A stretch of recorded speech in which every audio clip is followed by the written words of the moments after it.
Alors, bienvenue sur ma chaîne YouTube Leader Sereine. Je suis Valérie Richard, votre coach en leadership. Et cette semaine, je suis ravie d'accueillir Elodie, qui est mon invitée. Bonjour Elodie.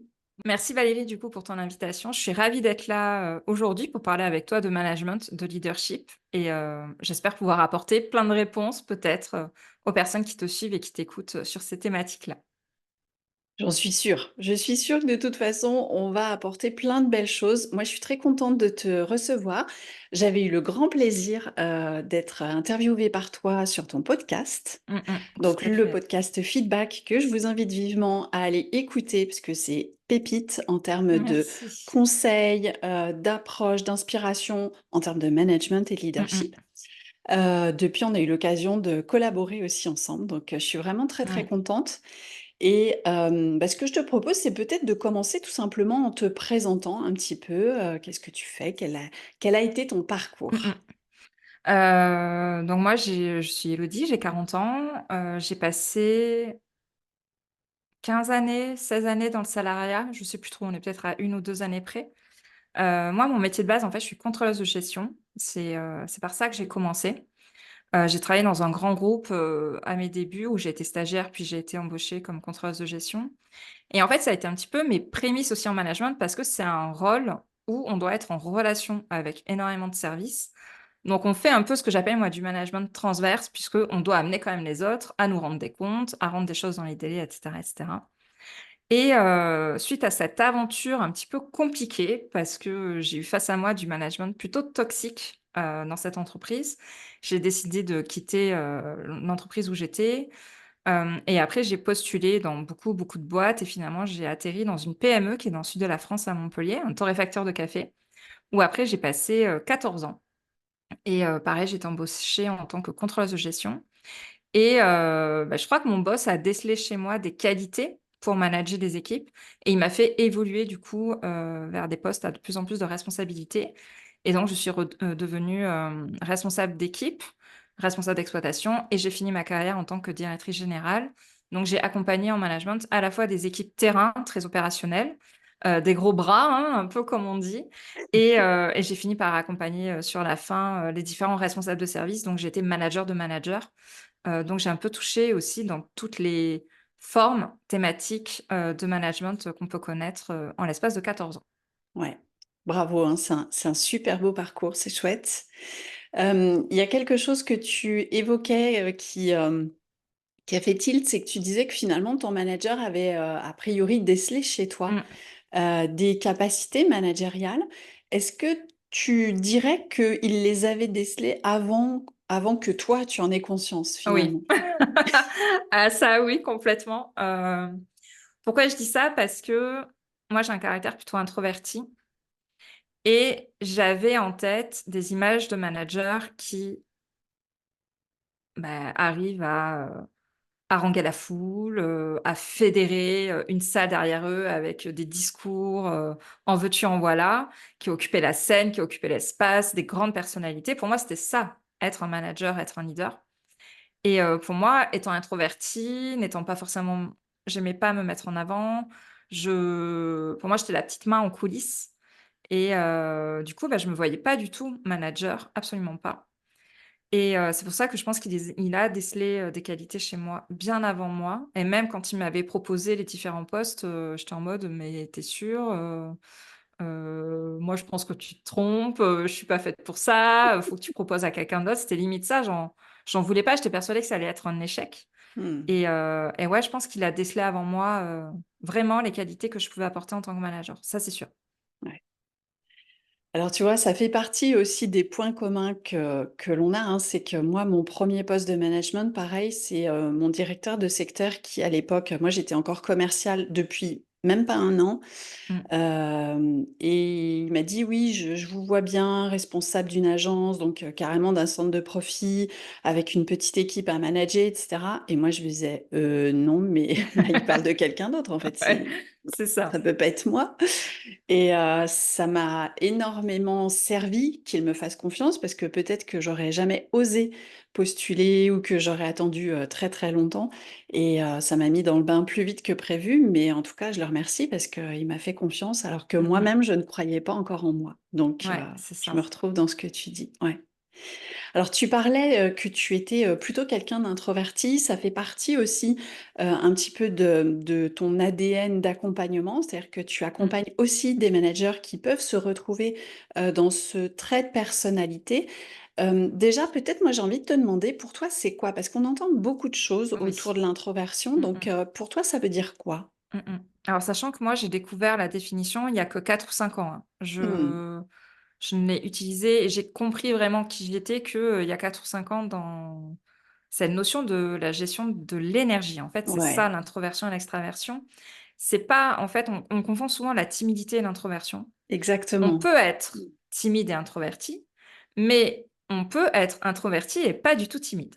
Ouais. Moi, c'est mon cas, je suis pas forcément timide. Je l'étais beaucoup plus jeune, je le suis beaucoup moins. Je suis assez à l'aise pour prendre la parole, même dans des groupes. Alors des fois, je vais être un peu en retrait à laisser les autres parler, mais des fois, ça me dérange pas d'être sur le devant de la scène et de vraiment, créer de la conversation sans aucun problème et même les gens sont souvent surpris, ils me disent: «Mais comment ça, tu es Mais pas du tout et en fait, souvent parce qu'il y a cette confusion entre la timidité et l'introversion.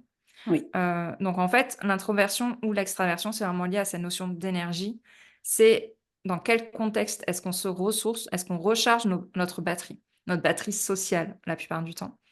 Donc en fait, on est introverti généralement quand on est fatigué après des événements en groupe. Ça peut être des soirées avec des potes, ça peut être des réunions d'équipe, ça peut être des visios, et en fait, on est bien avec soi-même. On se recharge en énergie quand on passe du temps seul. Ça peut être, devant un bon bouquin, devant une bonne série, mais quand il n'y a pas d'interaction sociale. C'est comme ça qu'on va recharger nos batteries et les extravertis, eux, vont rechercher, en fait, le contact avec les autres pour se recharger, pour se nourrir.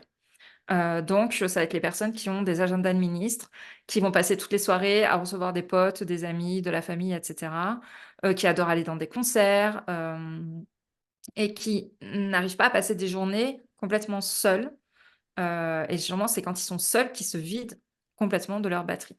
Voilà, moi, j'ai un ami auquel je pense, on est complètement différents. Lui, sa semaine, j'en rigolais, hein, je lui disais: «Mais chaque soir, tu as un truc. Enfin, quand est-ce que tu te reposes?» Mais en fait, lui, il a pas besoin de se reposer comme, quelqu'un qui est introverti. Il se recharge, il regagne de l'énergie juste en étant avec les autres. Ouais. Et donc vraiment, il faut comprendre ça. Voilà, moi, je l'ai compris, via un post Instagram il y a 5 ans.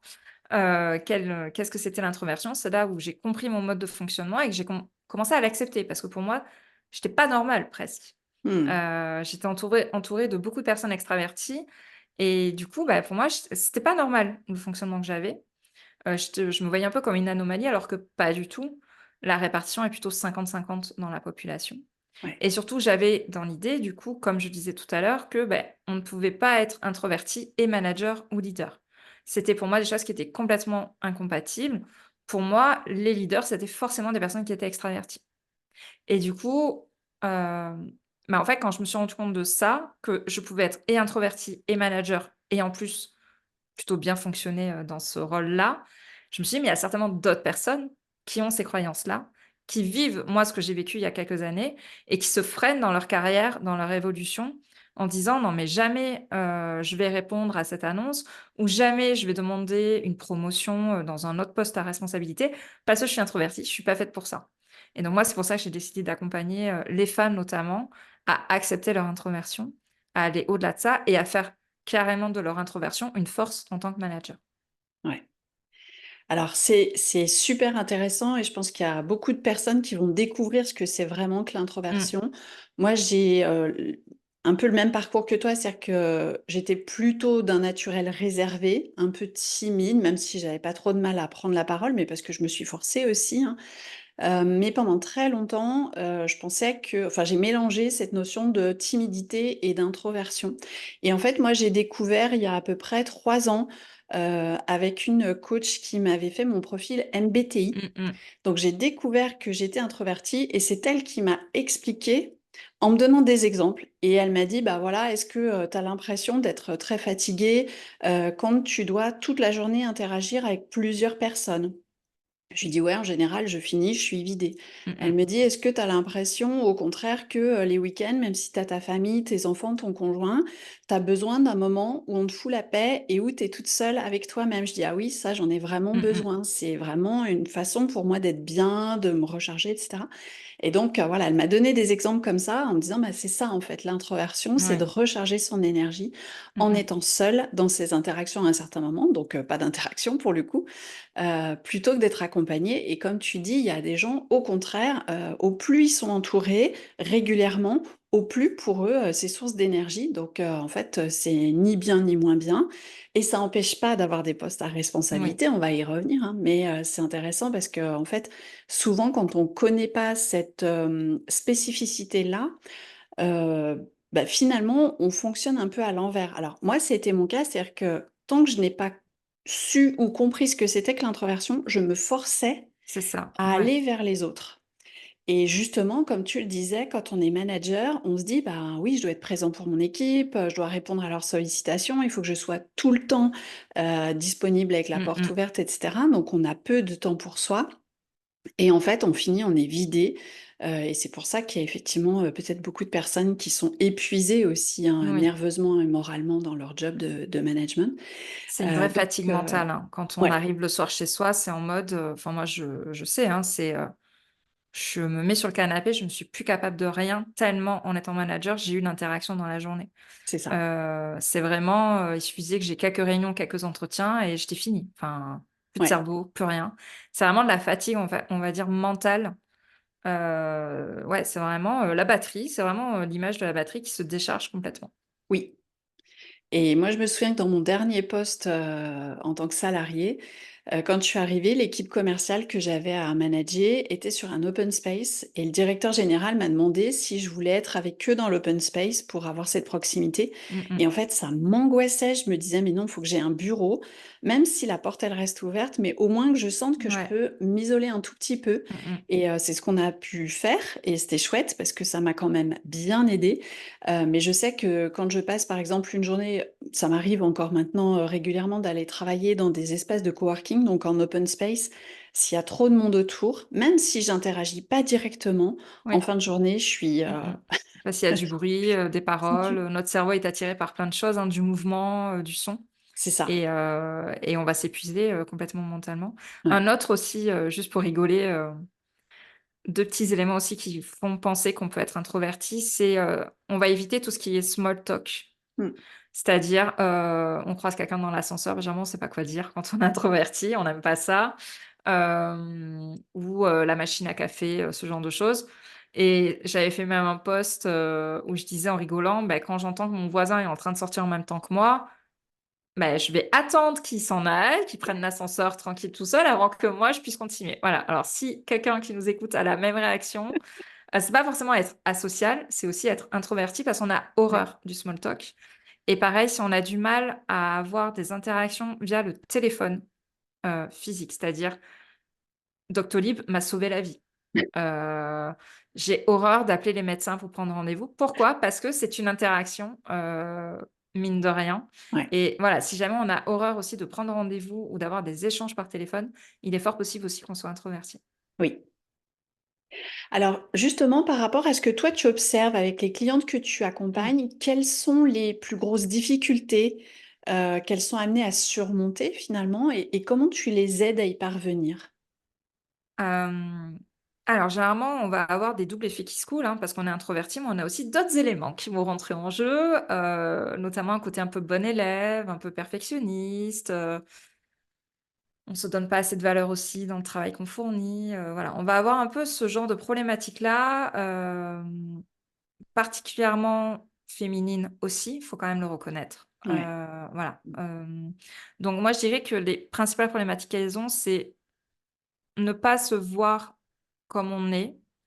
Tu vois, on disait: «Bah, je suis introvertie, je mérite pas ces responsabilités», mais il y avait aussi ce côté un peu imposteur. J'ai pas de valeur, pourquoi est-ce qu'on me propose d'être manager? Il y a des personnes bien meilleures que moi, pour ce poste-là. Donc il y a vraiment, ce problème de dévalorisation, de syndrome de l'imposteur qui est très présent. Donc moi, je les aide à travailler aussi là-dessus, à se convaincre qu'on est aussi leader dans notre façon, Il y a pas qu'une seule façon d'être leader, il y en a plusieurs. Le tout, c'est d'être aligné avec soi, et on a une valeur, sur le marché du travail. On a aussi une valeur en tant que personne. Donc comment est-ce qu'on arrive à la reconnaître, en prendre conscience et à l'assumer complètement? Donc déjà, ouais, une grosse dévalorisation par rapport au travail. Heu, le côté, perfectionniste, très fort. Il faut que tout soit parfait. Faut montrer qu'on contrôle toutes les situations, qu'on a réponse à tout. Ne surtout pas se mettre, voilà, dans une situation soi-disant de faiblesse parce qu'on n'a pas la réponse. La plupart des clientes, quand je les accueille, sont persuadées qu'un manager doit tout savoir. Être limite, omnipotent, omniscient, voilà, c'est, Wikipédia, hein, un manager, donc n'importe qui doit venir. Il faut que la manager puisse donner une réponse. Sinon, beh, c'est qu'elle n'a pas à être à ce poste-là. Donc ça, c'est une grosse croyance aussi que je constate. Et du coup, bah, on va mettre en place beaucoup d'actions pour montrer qu'on sait, limite presque à jouer un rôle. Hem Et du coup, bah, avoir ce côté perfectionniste, il faut que notre travail soit parfait, qu'on n'ait rien à nous reprocher. Parce que déjà, on se met de la valeur là-dedans. En fait, on va chercher la reconnaissance de notre valeur uniquement par le travail bien fait. Hem, Spoiler alert, ça va mal finir puisque la plupart du temps, le travail n'est pas reconnu à la hauteur de la valeur qu'on attend. Ouais. Et on va attendre la reconnaissance des autres qui ne va jamais venir, la plupart du temps. Donc, c'est une grosse source d'épuisement et de course, infinie, vers une reconnaissance qui n'arrivera jamais. Et donc on va, voilà, chercher le perfectionnisme dans tout ce qu'on fait. Et le troisième pan aussi, 3e grosse problématique que je peux rencontrer dans mes clientes, c'est ce côté bon élève, qui est un pendant des 2 autres, hein, puisque généralement, on est bon élève parce que la valeur qu'on attend, est donnée par l'extérieur. Parce que étant petite, à l'école, on a eu des bonnes notes et c'est comme ça qu'on se sentait valorisé parce que: «Hé papa, maman, tu as vu? J'ai ramené un 18/20». Ouais. Et la phrase, «Et pourquoi tu as pas eu 20?» Bah, c'est qu'on a compris qu'il fallait qu'on aille chercher le 20, le côté perfectionniste, côté bon élève, voilà. Et on a ce côté, donc valeur. On attend notre valeur de la part des autres, ça c'est le syndrome de la bonne élève. Et en plus, syndrome de la bonne élève qui va aller chercher le 20/20, qui veut chercher la perfection, hem et qui va tout mettre en place pour, correspondre aux attentes qu'on croit de son patron, de son boss, de sa boss, peu importe, de son équipe. Et on va un peu être dans une course effrénée dans le travail et la reconnaissance, du coup, à la fin, puisque c'est vraiment cette quête de reconnaissance qu'on a, au final, qui est limite infinie. Voilà. Ça, c'est vraiment les 3 plus grosses problématiques que je rencontre, auprès de mes clientes, sachant qu'il y a un gros travail, du coup, personnel à faire sur sa valorisation, la valeur qu'on se donne. Oui. Alors, je te rejoins vraiment. Je pense que, bien évidemment, quand on peut avoir ce syndrome de l'imposteur ou qu'on peut avoir cette tendance à, rechercher la perfection, ça ne veut pas forcément dire qu'on est introverti, Oui, c'est mais pas c'est forcément lié, plutôt, ouais. des stratégies qu'on développe pour essayer de Mmh mh. compenser quelque chose. Et ça arrive aussi, moi j'ai certaines clientes extraverties, qui, peuvent, dérouler un peu les mêmes, Tout à schémas. fait. Mmh mh. Mais ce qui est très paradoxal, c'est que quand on est introverti, comme on se recharge en étant seul avec soi-même, on pourrait se dire: «Tiens, peut-être que ce travail d'introspection, il est plus facile pour sortir de ses biais».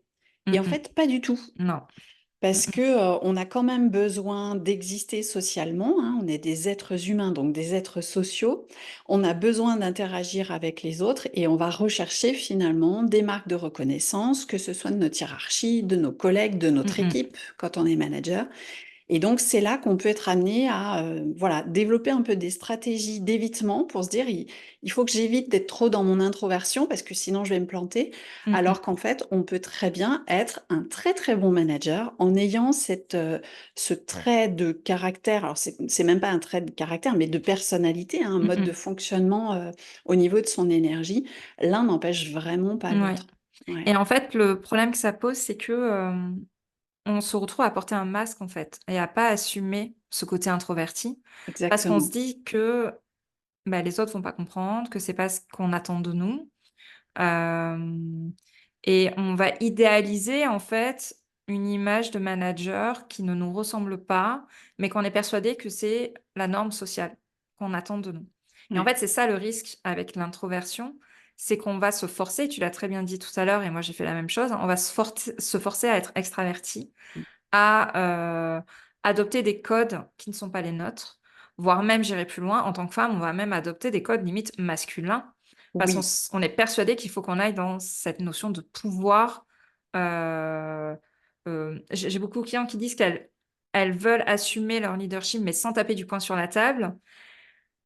Mais au final, on se retrouve à adopter ce genre de stratégie parce qu'on se dit que c'est que ça qui marche. ouais, Et en fait, on se retrouve, voilà, à porter un masque, à se travestir, notamment quand on est introverti, parce qu'on est persuadé que l'image de la leader ou de la «bonne manager» entre guillemets, c'est ça. Et donc on va tout faire pour coller à cette image-là.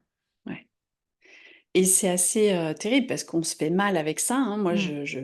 je me suis entraînée plein de soucis, des maux de dos, des problèmes d'estomac, des problèmes au niveau de Ouais. la voix parfois, parce que je voulais me «forcer» entre guillemets à fonctionner d'une certaine Mmh manière qui mh. était juste contre nature pour moi. J'allais C'est à ça. l'encontre de mon énergie, donc forcément ça marchait pas du Mmh tout. mh. Alors ça marchait peut-être, à court terme, mais en fait à moyen et à long terme, c'était une catastrophe en fait, Ouais. donc Bah, déjà parce que, nous, ça nous fatigue, ça nous demande quand même des efforts en plus, hein, mine de rien. Donc ça nous épuise, mentalement.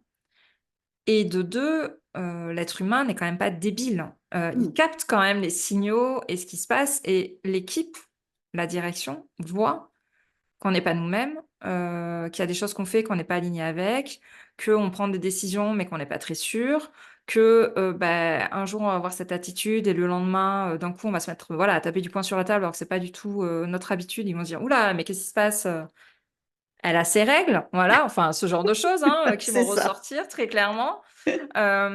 Et du coup, c'est à la fois nous, on va pas être bien, on va pas être alignés, mais surtout notre équipe et notre direction vont quand même le ressentir à long terme en disant: «Bon, mais pourquoi on a fait ce choix-là? Qu'est-ce qu'elle fait?» Si on l'a choisie, c'est pas pour ces qualités-là en plus, c'est pour Mmh, celles qu'elle a vraiment. mmh, Son côté calme, réfléchi, qui prend du temps avant de décider, qui pèse le pour et le contre, qui sait apaiser des conflits. Enfin, il y a plein d'avantages à être introverti et si on est choisi à des postes de responsabilité, c'est pour ces qualités-là et pas pour celles qu'on essaye de prendre au final. ouais.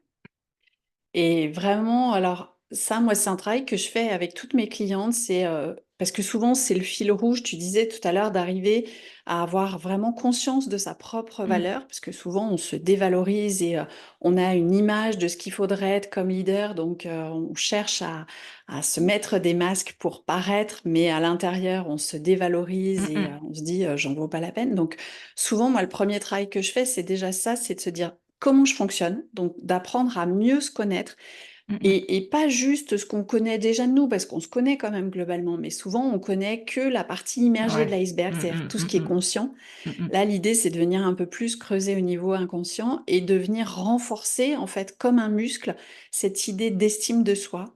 Mmh mh. Donc, de se sentir suffisamment confiante pour passer à l'action, de s'apprécier tel qu'on est avec ses qualités et ses défauts suffisamment pour se dire: «Bah, c'est OK, je suis comme ça et je vais pas me forcer», Mmh mh. pour se foutre un peu la paix justement et Ouais. arriver à mieux fonctionner déjà avec soi-même et Mmh donc, mh. comme tout part de soi, si on Par fonctionne mieux impact. avec nous-mêmes, Oui. on fonctionne mieux avec son équipe.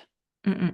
Complètement et moi, en fait, j'ai fait quand même beaucoup, beaucoup de formations en management et c'est vrai que ce qui m'a manqué.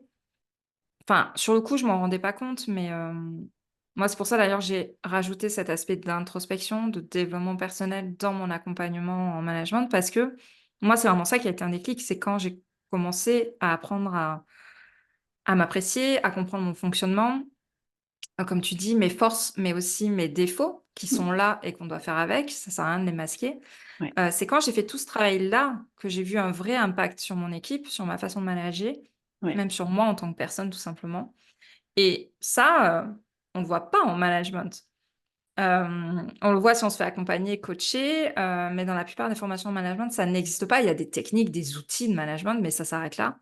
Et je dis souvent à mes clientes, dans Manager 360: «Tu as beau apprendre tous les outils de management du monde, le feedback, management participatif, la délégation et cetera. Si tu as pas travaillé sur toi, sur ce qui se passe dans ton cerveau, sur tes croyances, tes peurs, les freins que tu te mets, les masques que tu portes, si tu as pas travaillé là-dessus, bah, quand tu vas arriver face à la personne et que tu vas devoir faire un feedback, là, tu as la bonne élève qui va dire: «Ah ben non, je peux pas dire ça parce que sinon, elle va pas m'apprécier, on va partir au conflit, je sais pas comment je vais réagir».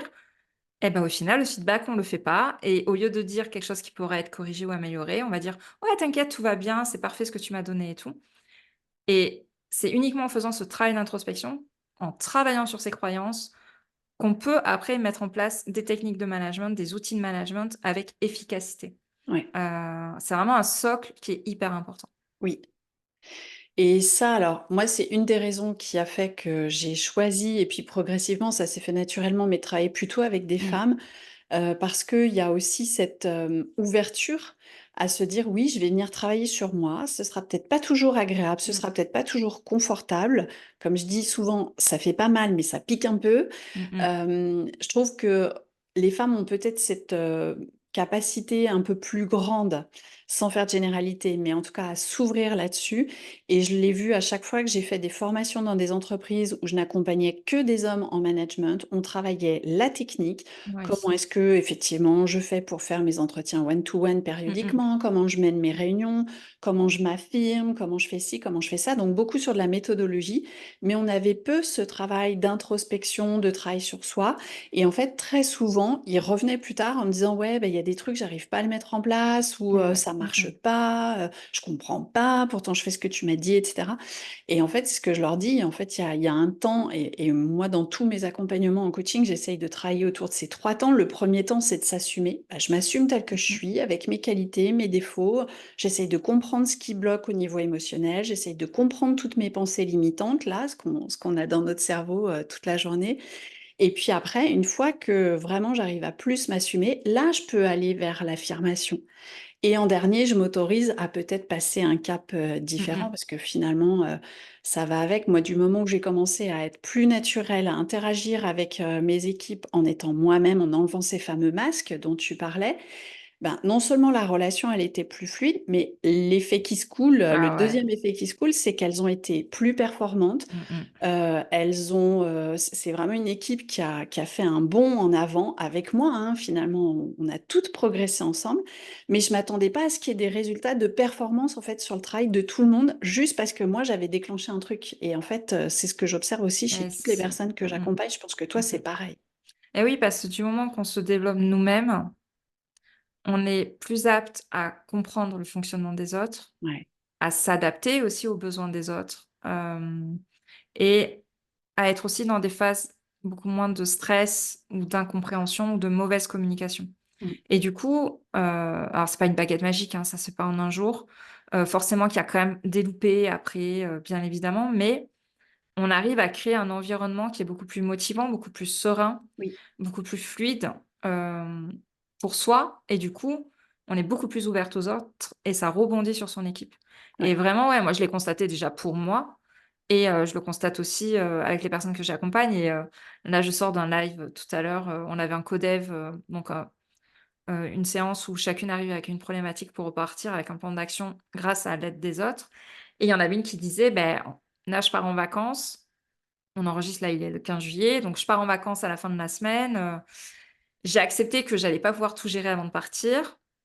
Je suis arrivée à lâcher prise et en fait, bah, ça se passe encore mieux que d'habitude parce Mmh. que, bah, je suis beaucoup plus détendue et mon équipe le voit et mon équipe me l'a dit, Mmh. donc c'est ça qui est fou. Son Ouais. équipe lui a dit, sa direction lui a dit et elle a dit: «Mais en fait, c'est tellement agréable et ça continue à avancer, voire même ça avance mieux qu'avant». Mmh. Et donc la boutade que je lui ai fait, je dis: «Bah, écoute, tu devrais partir en vacances plus souvent». Et là, elle est en train d'organiser son mariage. J'ai dit: «Tu devrais te marier tous les 3 mois, du coup, comme Parfait. ça tu lâches les prises tout le temps et bah, tu as trouvé la méthode, en fait, pour arriver à lâcher prise. Déjà, bravo». Ouais. Mais du coup, tu vois l'impact que ça a sur ton équipe et j'ai dit: «Tu vois, tu as lâché prise sur plein d'éléments, tu as accepté que tout n'allait pas être parfait. Tu as accepté que, chacun allait fonctionner peut-être de la façon dont tu es pas aligné avec ou d'accord avec sur la méthode ou le comment et ben ça fonctionne quand même, les résultats sont là, voire même mieux». Et Exactement. effectivement, c'est grâce à ce travail d'introspection, de lâcher prise, de mieux comprendre notre fonctionnement et celui des autres qu'on arrive à atteindre, ce genre de choses. Et c'est un impact un peu insoupçonné, pardon, effectivement. Ouais. Super. Bon, merci pour tous ces partages. Peut-être avant qu'on se quitte, est-ce Mmh. qu'il y aurait une dernière chose que tu voudrais dire aux personnes qui nous regardent et qui, peut-être pourrait les aider dans cette acceptation aussi de leur introversion? Hem, alors moi, j'aime bien dire en fin d'interview ou ce genre de choses. Juste oser. Mmh. Pourquoi je dis ça? Parce qu'on se retrouve souvent, à s'enfermer dans des schémas, des attitudes, des comportements et on ne sait pas comment en sortir. Et en fait, on va se retrouver à faire les mêmes choses de façon continue, comme communication, comme réaction, comme choses, à tester ou à mettre en place. On reste toujours dans les mêmes schémas et on n'ose pas tenter des choses nouvelles. Juste oser faire des choses un peu différentes. Ouais, C'est-à-dire que tu as jamais l'habitude de faire des entretiens en tête à tête avec ton équipe, mais pourquoi pas tester? Peut-être pas chaque semaine, une fois par mois. Teste. Tu as des réunions, tu as l'impression qu'elles sont descendantes, mais pourquoi tu ferais pas un petit atelier, un petit, icebreaker comme on dit, un petit jeu en introduction qui permet de, enlever cette pression de la réunion? Tu as l'habitude de faire des entretiens en tête-à-tête avec ton équipe, tu es à l'aise avec, mais tu sais pas comment les renouveler, beh, pourquoi pas faire ces entretiens en marchant dehors autour de ton bâtiment? Juste oser. ouais, Si tu vois qu'il y a des choses qui marchent pas, beh, assume de faire des choses différentes, un peu surprenantes. Peut-être que les en fait, on s'en fout de la vie des autres.